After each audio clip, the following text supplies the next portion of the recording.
নমস্কার সবাইকে, সবাই কেমন আছেন? আমি তৃষ্ণা আপনাদের জন্য নিয়ে আসছি নতুন একটা ভিডিও। আজকে আমি রান্না করব সরিষা পাতার ঝোল শাক। তো কড়াইতে তেল দিয়েছি, এর মধ্যে দিয়ে দেব কালো জিরা ফোড়ন, দিয়ে দেব বেশ কিছুটা কাঁচামরিচ, দিয়ে দেব পেঁয়াজ কুচি, একটু হালকা সুন্দর করে ভেজে নেব। খুব সহজ পদ্ধতি, মানে খেতে যেমন দারুণ লাগে, রান্নাটাও ঝটপট। 2 মিনিট আমি এটাকে একটু করে নেব। এর মধ্যে দিয়ে দেব স্বাদ অনুযায়ী লবণ, 4 ভাগের 1 ভাগ হলুদ গুঁড়া। এইবার সুন্দর করে একটু ভাজা ভাজা করে নেব,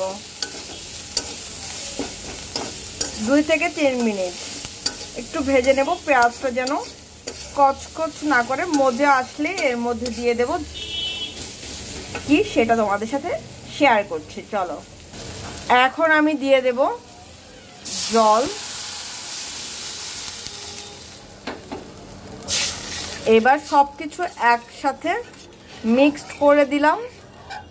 এইবার আমি করব কি, ঝোলটাকে বলক আসা আগ পর্যন্ত ওয়েট করব।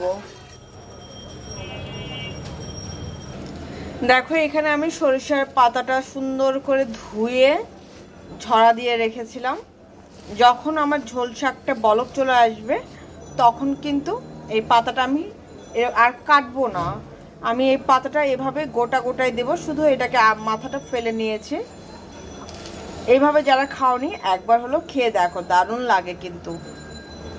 দেখো, আমার কিন্তু ঝোলটা বলক চলে আসছে। এখন আমি দিয়ে দেব সরিষা পাতাগুলো। এই আমি সরিষা পাতাগুলো দিয়ে দিলাম। এখন আমি সব কিছু একসাথে সুন্দর করে পাতাটা যেহেতু দিয়ে দিলাম, এখন ঝোলটার সাথে মিক্সড করে দেব। আর সরিষা পাতা কিন্তু খুব বেশি জাল করার দরকার নেই, তাহলে কি হবে জানো, তেতো হয়ে যাবে।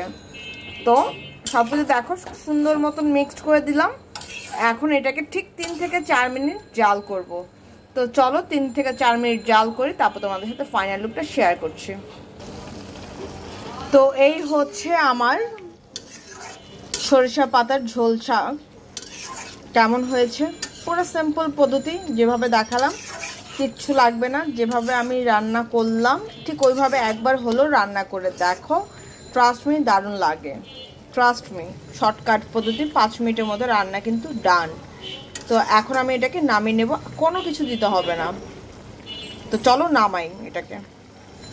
তো এই হচ্ছে আমার সরিষা পাতার ঝোল শাক। কেমন হয়েছে অবশ্যই কিন্তু জানাতে ভুলো না। আর ট্রাস্ট মি, যারা রান্না করো না এভাবে একবার হলো রান্না করে দেখো, তোমাদের কাছে বলছি খুব ভালো লাগবে। স্বাদে গুণে মানে পুরো পারফেক্ট। আর কি বলবো, যদি ভালো লাগে থাকে তাহলে ফ্রেন্ডস সার্কেল আত্মীয়স্বজনের মধ্যে শেয়ার করে দিও। যা সাবস্ক্রাইব করো সাবস্ক্রাইব করে দিও। ইটস মাই হাম্বল রিকোয়েস্ট তোমাদের কাছে। তো আজকের জন্য এ পর্যন্ত। সবাই ভালো থেকো, সুস্থ থেকো, আমার জন্য আশীর্বাদ করো, আমি যেন ভালো থেকে সুস্থ থেকে তোমাদের জন্য নিত্য নতুন ভিডিও আনতে পারি। ঠিক আছে, আজকের জন্য এ পর্যন্তই। টাটা।